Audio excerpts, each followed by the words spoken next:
Top 5 Real Exorcisms. The Tanaku Exorcism. In 2005, Irina Cornici, a 23-year-old nun, had moved to an isolated hilltop monastery in Romania. Only weeks later, she began regularly giggling during Mass. It didn't take long before she descended into utter madness and was diagnosed with schizophrenia. Doctors say Cornici believed she heard the devil talking to her, telling her she was sinful. After a 2-week treatment, the hospital released her into the care of the monastery. But again, Cornici started acting strangely. Father Daniel Corigianu, the priest of the monastery, and 4 nuns decided to try a different method of curing her: exorcism.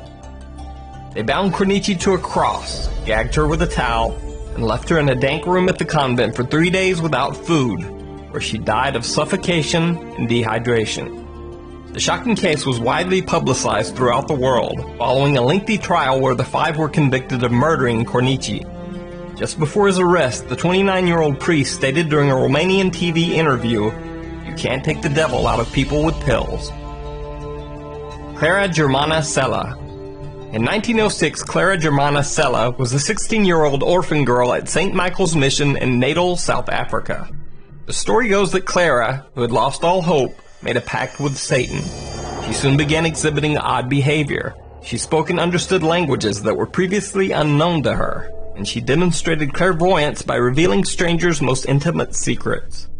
According to witnesses, Clara could not touch blessed objects. She also had extraordinary strength, often beating up nuns who tried to restrain her. Allegedly, during several exorcisms, she levitated 5 feet in the air, tried to strangle one of the priests, and cried out like a savage beast before finally the demon was forced out and the girl was healed. Anna Eklund. In 1908, Anna Eklund was only 14 years old when she began showing signs of demonic possession after her caretakers reportedly cursed her by slipping magical herbs into her food. She would speak in tongues and in strange guttural voices. It is said that she would levitate and even cling to the walls of her bedroom. In 1912, Anna Eklund had her first exorcism performed, which brought relief for a short time. But soon, Anna became possessed again, but this time by multiple demons. In 1928, 3 exorcisms were conducted at a convent in Erling, Iowa, and reportedly Anna was finally cured. In 2016, the story was picked up by director Andrew Jones and transformed into a movie inspired by the true story called The Exorcism of Anna Eklund. Arnie Cheyenne Johnson. In 1981, the trial of Arnie Cheyenne Johnson, also known as the Devil Made Me Do It case, became the first known court case in the United States in which the defense pleaded not guilty by reason of demonic possession. In 1981, 19-year-old Arnie Johnson joined his girlfriend at the kennel where she worked with his sister and his girlfriend's cousin. Alan Bono, Johnson's landlord, came to bring the group lunch. Bono was heavily intoxicated when he started an argument with Arnie Johnson. Johnson, then growling like an animal, drew a 5-inch pocket knife and stabbed Bono repeatedly. Bono died several hours later, and Johnson was arrested. The day after the murder, the famous self-described demonologist couple Ed and Lorraine Warren, whom you may know from the Conjuring movies, told police that Johnson was possessed when the crime was committed. You see, Arnie Johnson had been present during one of the Warrens' exorcism rituals when the demon that possessed an 11-year-old boy fled the child's body to take up residence within Johnson. It was only months later that Johnson brutally murdered his landlord. Arnie Johnson's defense lawyer argued in court that he was possessed by a demon at the time of the crime, but the judge ruled that such a defense could never be proven. Annalise Michel. The case of Annalise Michel is one of the most well-known exorcisms of all time, with the Hollywood movie The Exorcism of Emily Rose inspired by her story. Born in Germany in 1952, Annalise was raised by a Catholic family and grew up to be withdrawn and very religious. At only 16 years old, Annalise experienced epileptic seizures and was diagnosed with temporal lobe epilepsy. Following a deep depression, the young girl was sent to a psychiatric hospital. It was during her stay that she started hearing voices. The voices would tell her that she was, quote, damned and would rot in hell.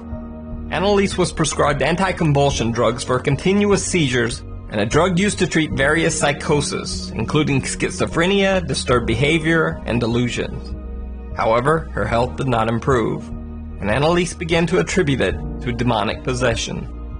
At 20 years old, she complained about seeing, quote, devil faces, and became intolerant of sacred places and objects.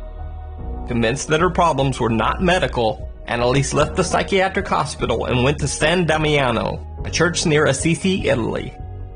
Unfortunately, the Catholic girl soon worsened physically and displayed aggression and self-injury. She even began to drink her own urine and eat insects. Convinced that she was possessed, her family appealed for an exorcism.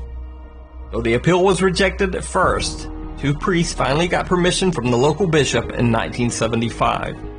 Annalise went through 67 exorcism sessions. During the sessions, she refused to eat. Eventually, Annalise died at her home on July 1st, 1976. She was only 23 years old. The autopsy report stated that the cause of death was malnutrition and dehydration. Her parents and the priests were charged with negligent homicide. One of the priests allowed a few of the exorcism sessions to be recorded. Here's a small clip of the truly disturbing audio tapes. Und in der Kirche werden Herren fahre das jetzt unmodern halten. Ja? Ja. Alle? Warum? Ja, warum? Weil... Sing me.